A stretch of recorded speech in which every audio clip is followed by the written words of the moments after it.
Hi, I'm Fiona Stang. We're going to look at Marichyasana B. So once Marichyasana A feels solid and your teacher's told you to move on, we then arrive at Marichyasana B. Again, as we enter into the Marichasanas, they take time. So there's no need to rush. All the postures beforehand have prepared you for Marichyasana B. All of the forward bends, and in particular, all of the half lotus postures that we've done. All of the openings that are external. So remember that don't rush getting into these poses. Make sure the previous poses are working for you. And if they're not, when you hit those challenging postures, especially if you're in a led virtual class, that's a great time to be like, okay, I've had enough. I'm just going to repeat this pose again with the class, even though they've moved on. Then I'm going to go into my closing. If you are working on Marichyasana B, we Sapta 7 jump through, and the left foot comes into half lotus. Now, if you haven't watched my How to Get into Half Lotus Mindfully video tutorial, make sure you give that a watch. That's really important. So I'm not going to spend too much time talking about half lotus. There's 2 videos on the website that you can refer to for that.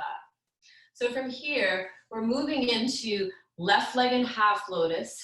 Once that's comfortable, you're going to lean to the left and then the right leg in.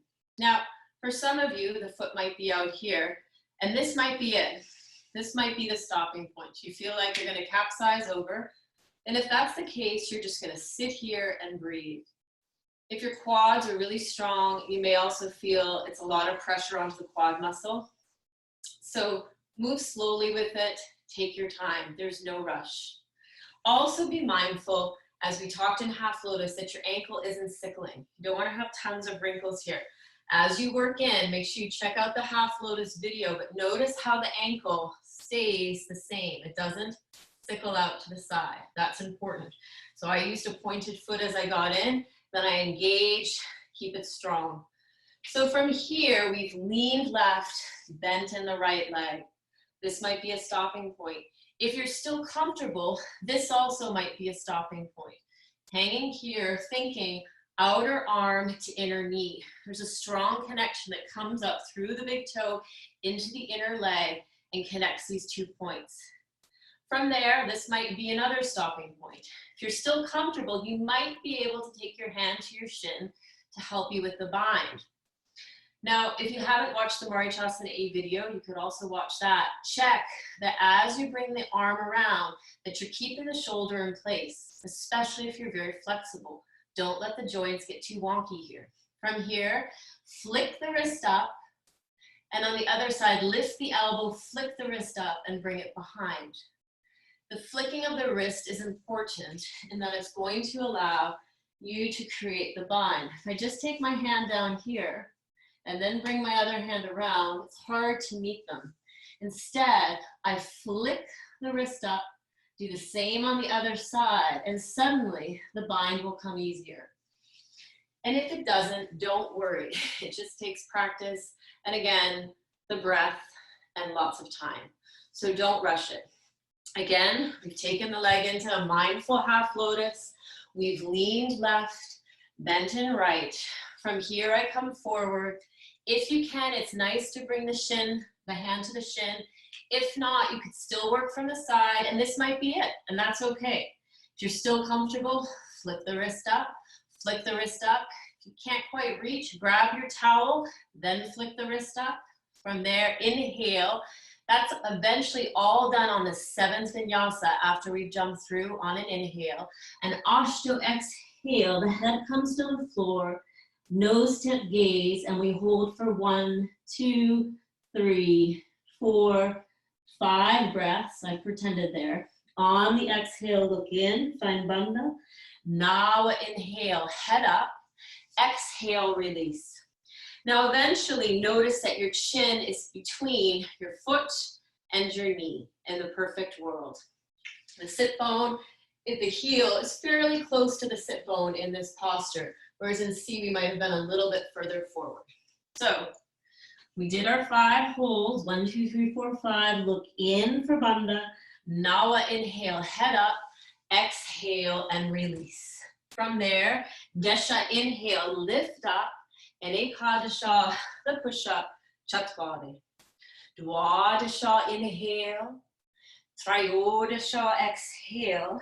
Left side, Chaturdasha, 14th Vinyasa. Come through, stretch out the legs. Good. On that 14th Vinyasa, in the perfect world, you're working into half lotus. This time you're leaning toward the half lotus leg to the right. The left leg bends in. This might be it. Or it might more look like this. What you'll notice is as the flexibility comes, right now my weight is kind of to the right and back. As flexibility comes, my foot will naturally move in, my pelvis will shift forward. So that's just a natural progression of opening. And as that happens, you'll move from here to here, to here, to here, and eventually you'll come forward. You'll start to be able to seal outer arm to inner leg. And from there, when that's comfortable, you might be able to put your hand on your shin to help the bind and the flick of the wrist, or maybe not. Maybe you still have to rely on this hand, and maybe you can just get to here. Maybe if you let go, you're gonna fall over, so you wait, or you position yourself against a wall if there's no teacher in this period of social distancing. From there, as you're comfortable, lift and bring it around. You might hold your hand. You might have a towel that you hold on to. From there, that's all on the 14th inhale, believe it or not. And it's exhale, chin to the floor, look nose tip, hold for 1, 2, 3, 4, I'm pretending there. 5th exhalation, look in, that's for Bandha. From there, Shodasha 16, inhale, head up. Exhale and release. Saptadasha, inhale up. And Ashtadasha, jump back, lower down, your push-up, Chatwari. Ekona Vimshatihi, inhale, upward dog. Vimshatihi, exhale, downward dog. That's Marichyasana B. Now, it's a lot of opening, so take your time and remember that all of that opening is cultivated earlier in the series to prepare you for that posture. So postures like seated half lotus, Ardha Baddha Padma Paschimottanasana, are really useful at creating the openings for that, as are all of the Janu Shirshasanas, and of course, standing. If you're finding half lotus challenging at this time, don't be frustrated. Know that you could consider repeating standing twice to help to open up this area. That's always a great technique. And just take your time. Some poses may need to be repeated a bit until you're ready for the openings required in the Marichyasana. Thanks so much. And if you have any questions, please email me.